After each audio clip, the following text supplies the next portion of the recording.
Hi, it's Jackie, A.K.A. Transparency in the house. Welcome. And we're going to make some pizza today. When the moon hits the stars like a big pizza pie, it's amore. I know I messed up that song. I know I did. But anyway, I had to talk to some of my Italian side of the family to find out how to make pizza dough. And you might say, you know, Aunt Jackie, don't take all that. I know it don't, but I just wanted to talk to them.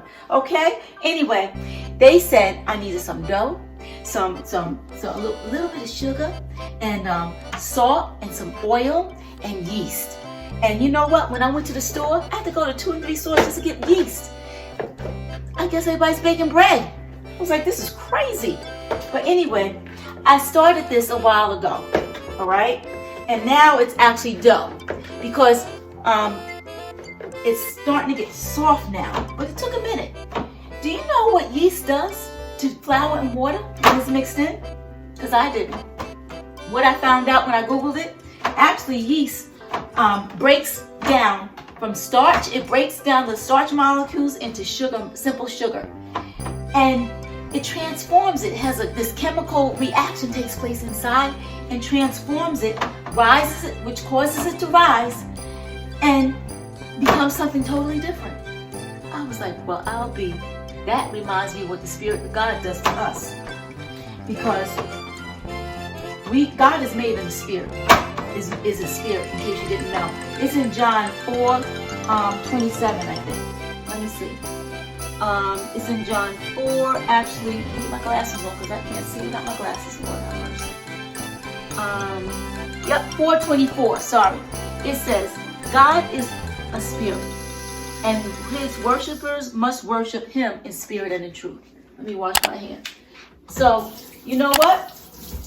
If he's a spirit, then guess what? We are too, because we're made in his image, according to Genesis. And if we're made in his image, then we're spirit. The only difference is we're covered by this bodysuit is called flesh. And that's the problem. Because in order for us to be like this dough, we have to be transformed. And in order to transform, it's going to take a lot of change. And I learned that. I lived it from Romans chapter 8, verse 7. And that scripture says, the carnal mind is at enmity against God, for it is not subject to the law of God. Now, I learned that the hard way. Lord have mercy. Carnal mind, that means these fleshly thoughts start going through our body, ended up with fleshly actions. Yeah, his word had to work that out. And this happened about a few years back when I got suspended from my job for almost 2 years. I almost lost it all. My license, my career, everything. I almost lost my mind. Boy, oh boy, that was rough. That was real rough. I had anxiety, couldn't sleep. I isolated myself, cut off from friends and family because it wasn't the news. So I thought, everybody, I couldn't trust anybody. Thought people were talking. My mind had all these thoughts coming through it, wondering what would happen, fearful. Oh, my husband, thank God he was supported. But I had to change because I was getting stuck. So I actually made a conscious decision to seek God, pray, and to praise through it all. And so when that happened, things began to change. But before that happened, I remember, I don't know if it was before that happened or during that process, I remember my daughter called me because I hadn't even told my daughter. My husband was the only one. And so she called me and I was in the middle of praying. And she said, Mom, what's wrong? I said, nothing, honey. And so she heard my voice crack.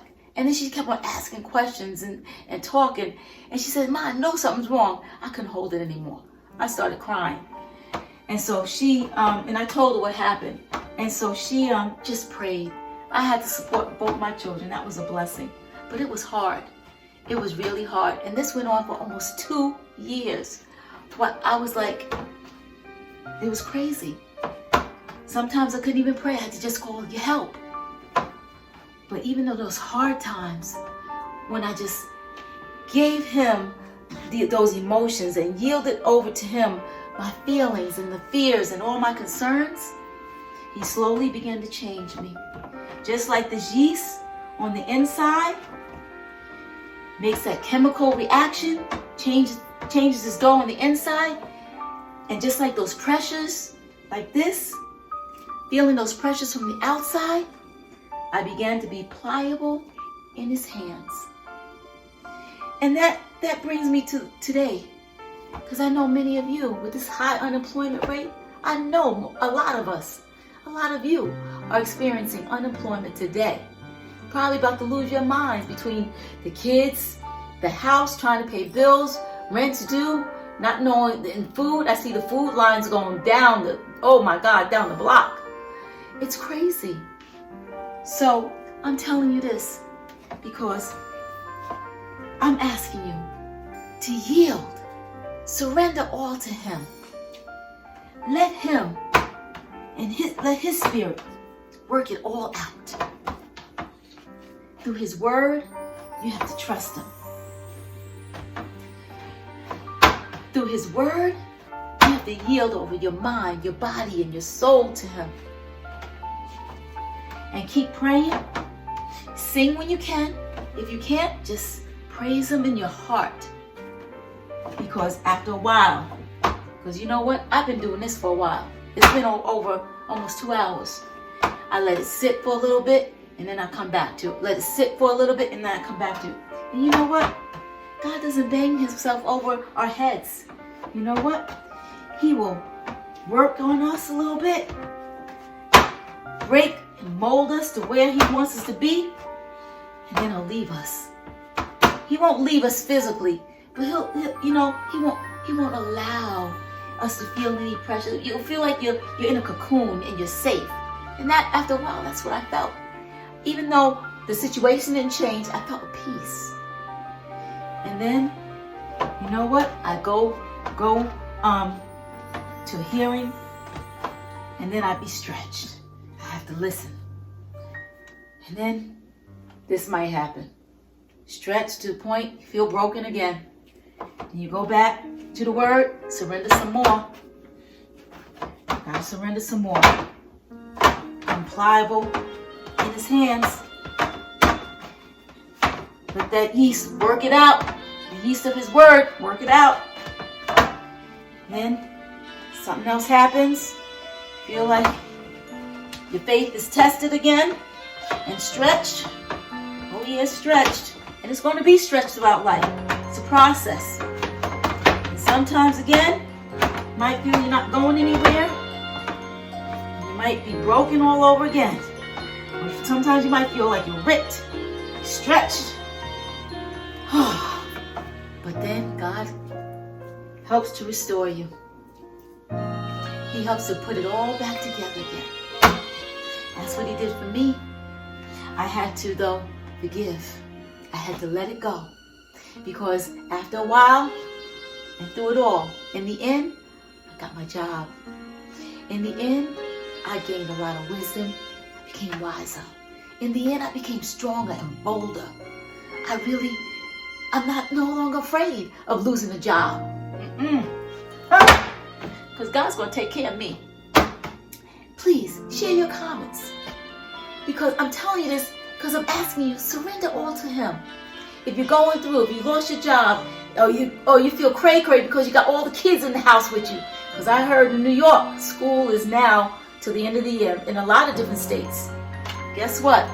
People are handling 2, 3, 4, 5 kids on one computer trying to handle classroom work. Crazy.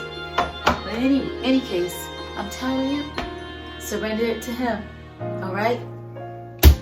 He will bring you through. His word is true. Share your comments. I want to pray with you. I want to pray for you. And trust and believe in him. He'll work it out. He did it for me. I know he'll do it for you. I know he will. In any case, we're going to pray. We're going to pray Ephesians 1:18. And it says, let the eyes of your understanding be enlightened to know what is the hope of his call and the riches of the glory of his inheritance for you and for me. Until next time, family, be blessed. Lots of kisses, hugs, and peace. Love you.